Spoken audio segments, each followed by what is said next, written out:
talked about in the book, you take 5 deep breaths if you're mad, but can you go into detail about what you think the relationship is between breathing and yoga?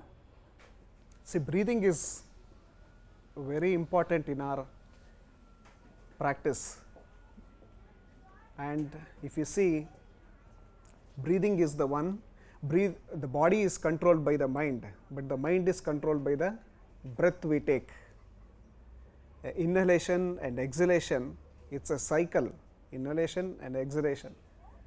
The Bhagavad Gita says, prana apano samo krutva nasya abhyantara charanyam. Prana and apana, the inhalation and exhalation, that you have to have control on that.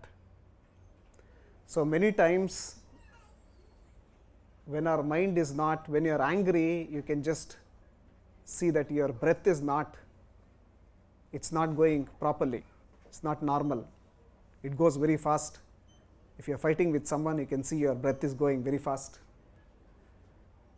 So there is no stability in your breath, so that causes lots of problem. Your mind also will fluctuate. So that's why when you sit down calmly, when you breathe, your mind also becomes very calm. That is one thing. And second thing is, it purifies our nervous system. The inhalation, exhalation, what we call as vinyasa. Vinyasa is the posture, the movement, and adapting breathing technique in that, combining that with the breathing technique, that is called as vinyasa. Once we do that vinyasa, enough oxygen is intaken and the blood will circulate properly throughout your body, and body becomes very pure.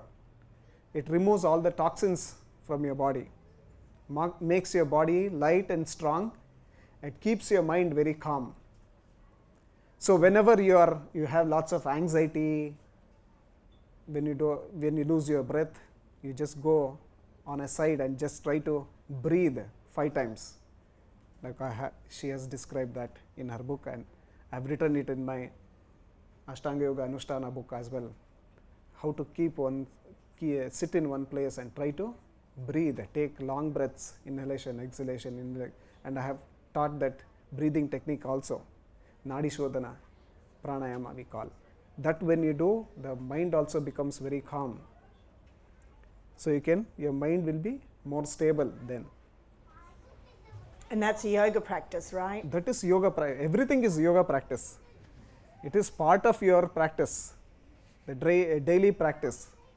So without vina vinyasa asanadiyan nakarayet, Yoga Shastra says you have to do vinyasa. Without that breathing technique, there is no yoga.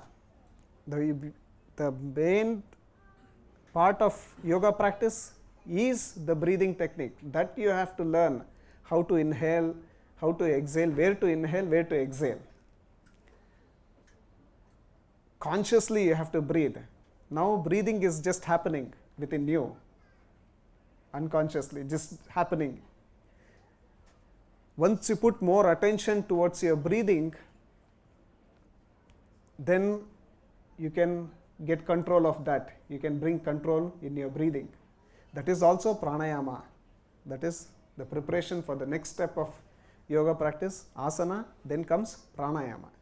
The pranayama has lots of breathing techniques. It's a contraction of breath, a long breath, both are called as pranayama. Prana means to extend your prana, to drag your prana, drag your inhalation.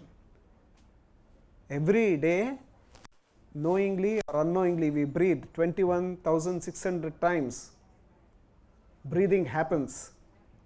To extend that breathing is called as pranayama. That is what you are doing in your asana practice as well. You are taking deep breath, inhale, exhale. Deep breath, inhale, exhale. That extends your lifespan also. So once normally when you are breathing 21,600 times, that is one day for you. 124 hours is 1,600 times breathing.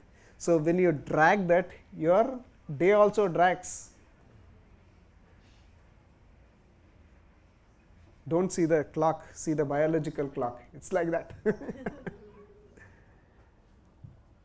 So that is the technique of yoga is how to extend your prana, so your lifespan also will increase.